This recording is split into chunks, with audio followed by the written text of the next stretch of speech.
이 새벽에 주 앞에 나오신 분들을 진심으로 환영합니다. 찬송가 290장 찬양드리겠습니다. 찬송가 290장입니다.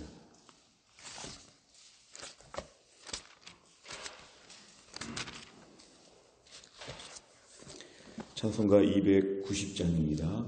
우리는 주님을 늘 배반하나 내 주 예수 여전히 날 부르사 그 참되신 사랑을 베푸시나니 내 형제여 주님을 곧 따르라. 주 널 위해 비네 주 널 위해 비네 주 널 위해 비네 항상 비시네. 주께서 풍성한 은혜를 내려 내 영혼이 나날이 복받으니 주 예수를 너희도 구주로 섬겨 곧 따르면 풍성한 복 받겠네. 주 널 위해 비네 주 널 위해 비네 주 널 위해 비네 항상 비시네. 무거운 짐 지고 애타는 인생 주 예수께 돌아와 곧 쉬어라. 내 주 예수 너희를 돌보실 때에 참 복락과 안위가 넘치겠네. 주 널 위해 비네 주 널 위해 비네 주 널 위해 비네 항상 비시네. 아멘. 하나님 말씀은 시편 107편 10절부터 22절까지입니다. 시편 107편 10절부터 22절까지 말씀 구약성경 883페이지에 있습니다. 시편 107편 10절부터 22절까지 말씀을 조 한 절씩 교독하겠습니다.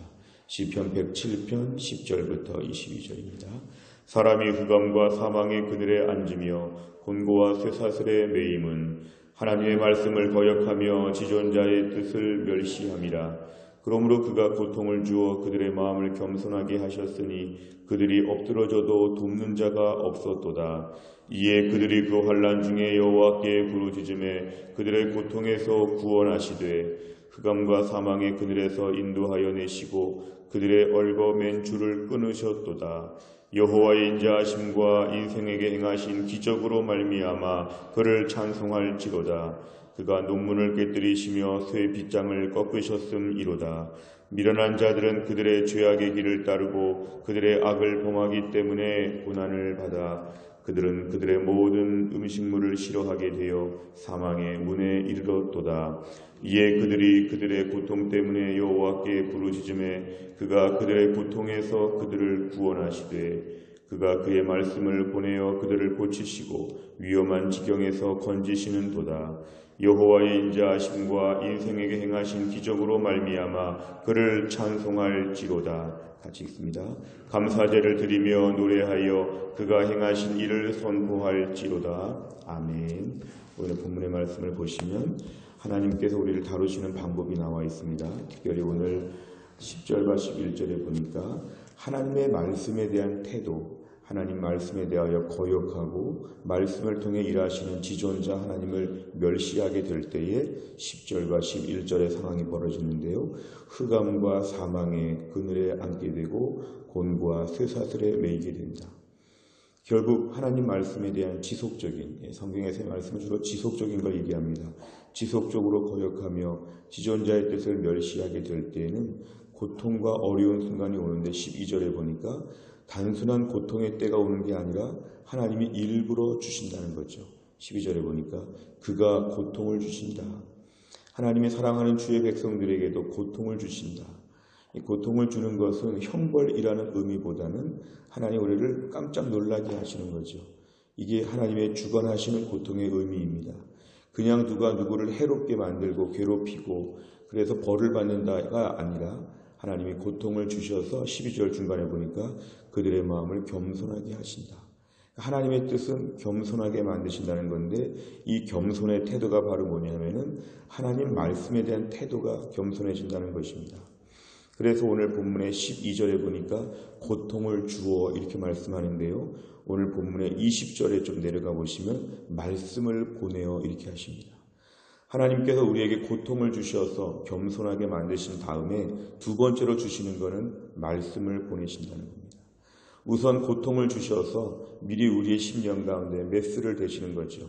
우리를 해부하시고 우리를 파헤치시고 우리의 마음을 낮추시고 철저하게 엎드려 13절처럼 기도하게도 하시고 오늘 19절처럼 부르짖게도 하시고 이런 모든 과정들을 주시는데 겸손하게 만드셔서 말씀 듣게 하시고 말씀 앞에 자세가 달라져서 오늘 20절에 보니까 결국 고침을 받는 것은 말씀을 이제 받아들이게 되기 때문에 낫는 것입니다. 마치 약을 먹을 정도로 약도 먹지 못할 정도로 입안이 헐고 또한 속이 다 엉망이었다면 일단 약을 먹을 수 있게 만들고 그 다음에 약을 고쳐주는 것처럼 마치 우리 몸에 주사를 놔야 되는데 바늘을 먼저 꽂고 그 다음에 그 바늘에다가 약을 담아서 몸에 들어오게 하는 것처럼 하나님의 일단 조치는 우리를 겸손하게 만드시는데 이때 필요한 게 고통이라는 게 있다는 것입니다. 그래서 고통이 끝이 아니고 겸손하게 만든 다음에 말씀을 보내셔서 우리를 드디어 20절에 고치신다는 겁니다. 오늘 본문의 핵심적인 두 가지는 하나님께서 우리에게 고통을 주셔서 겸손하게 하셔서 말씀 들을 준비가 되고 은혜 받을 토양으로 마음을 한없이 낮추시고 두 번째는 말씀을 보내셔서 이제 말씀 귀한 줄 알고 말씀 앞에서 엎드리게 하신다. 하나님의 우리를 다루시는 방법 두 가지입니다. 그러면 결론적으로 본문에서 알 수 있는 것은 고통도 주고 말씀을 보내는 건 뭐냐면 우리를 고치시고 치료하시는 하나님의 주권적인 역사가 있다는 것입니다. 그냥 어렵고 그냥 힘들고 이것이 아니라 하나님께서 우리를 전적으로 책임져 주셔서 우리를 하나님이 개인 지도하듯이 돌아보시고 이끌어 주신다는 오늘 말씀입니다. 그래서 오늘 말씀 중에서 15절의 말씀과 21절의 말씀이 오늘 본문에 반복적으로 등장합니다. 13절과 21절 어제 등장했지만 보면요, 15절에 여호와의 인자하심과 인생에게 행하신 기적으로 말미암아 그를 찬송할지로다. 8절, 15절, 21절에 같은 말이 나오면서 결국은 고통도 받았고 힘든 날도 있었지만 하나님의 인자하심을 묵상하고 하나님의 기적 앞에 감사해야 된다. 오늘 본문의 말씀을 이렇게 우리에게 마무리하고 있습니다.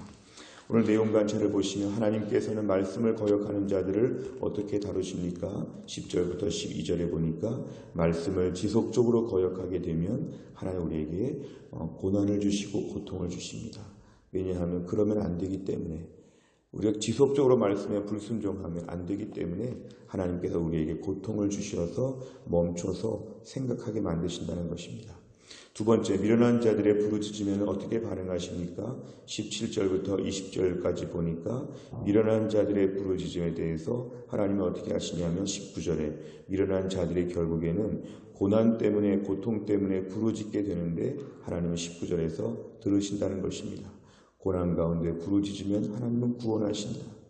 하나님께서는 우리의 목적이 우리를 구원하시고 사랑해 주시기 때문에 오늘 본문의 말씀은 일반 백성들이 아니라 하나님의 백성들이라는 게 중요합니다.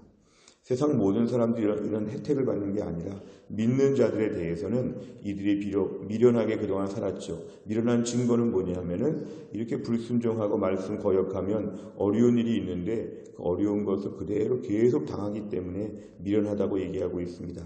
하지만 하나님께서는 미련한 자들이라도 부르짖으면 하나님은 반응하시는데 구원하여 주신다. 그리고 나서 20절의 말씀까지 보면은 하나님 말씀을 보내셔서 우리를 드디어 온전하게 고치신다는 것입니다.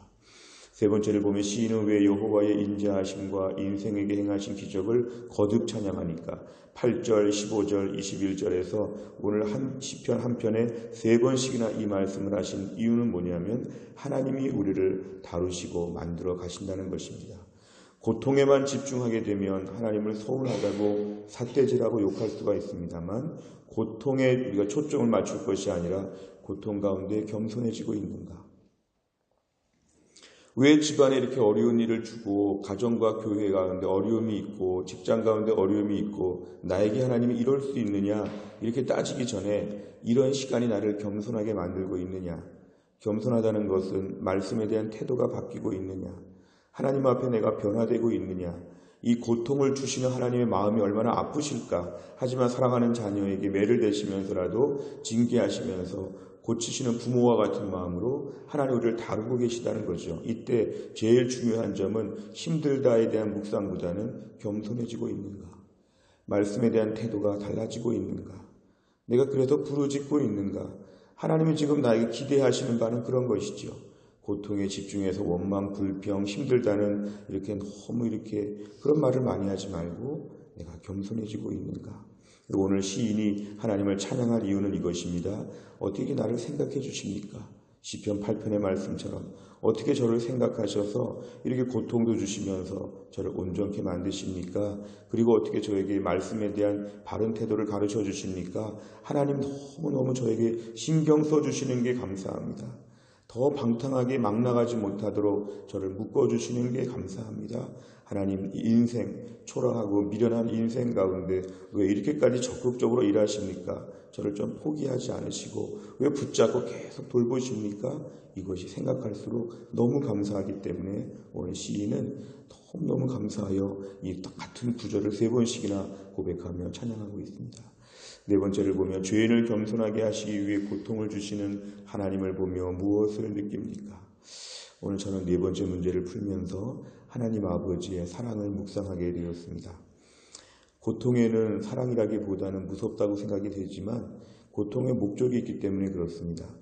내가 얼마나 죄인인지, 내가 얼마나 죄성이 남아있는지, 교도소에서 출소했지만 여전히 집에 가는 길에 소매치기해서 또 붙잡혀가는 죄수처럼 틈틈이 죄를 더 지으려고 하는 완악한 우리들의 본성을 생각하면 하나님의 이러한 모든 계획이 너무 감격스럽습니다. 혹시 나는 하나님 앞에 불평하지 않는지, 왜 이렇게 아직도 힘듭니까? 하나님은 아직도 내가 너를 좀 고쳐야겠다. 하나님의 그 사랑을 생각하면서 우리 자신이 힘들고 어려운 지금의 현실 가운데 불평하고 원망할 것이 아니라 나를 향해서 지금도 신경 써주시는 하나님께 너무 감사하여서 감사의 고백을 드리는 것이 오늘 본문에는 마땅한 일입니다. 다섯 번째를 보면 내 삶에 고통이 찾아왔을 때 나는 어떻게 받아들였습니까?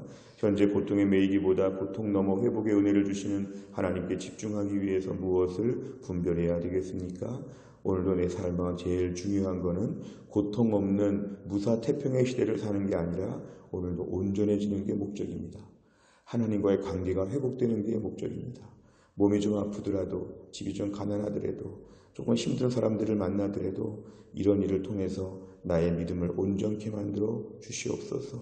하나님 저를 다루시면서 나를 사랑하사 예수님을 보내주셨던 그 하나님 아버지의 마음이 얼마나 아프실지, 내가 괴로워하고 내가 불편해하고 힘들어하는 거 볼 때 하나님 마음이 아프시지만 오늘도 나를 그래서라도 사람 만드시는 거지요. 성도 만드시고 제자 만드시고 하나님 나라 일꾼 만드셔서 쓰시려고 오늘도 우리를 다루시는 토기장의 하나님을 우리가 묵상하는 가운데 질그릇 같은 오늘의 현실 가운데 깨끗해질 수 있도록 하나님 붙잡아 주옵소서. 지금에 당한 모든 현실들 어렵지만 주님 이 가운데서 온전하게 저를 고쳐주옵소서.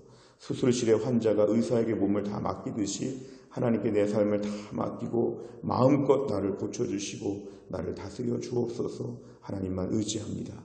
이런 믿음의 고백으로 하나님만 바라볼 수 있기를 간절히 바랍니다. 기도하겠습니다. 아버지 하나님 감사합니다. 오늘도 우리에게 귀한 말씀 주셨습니다. 매일매일 저희들에게 말씀하여 주시는 것이 얼마나 감사한지 모릅니다.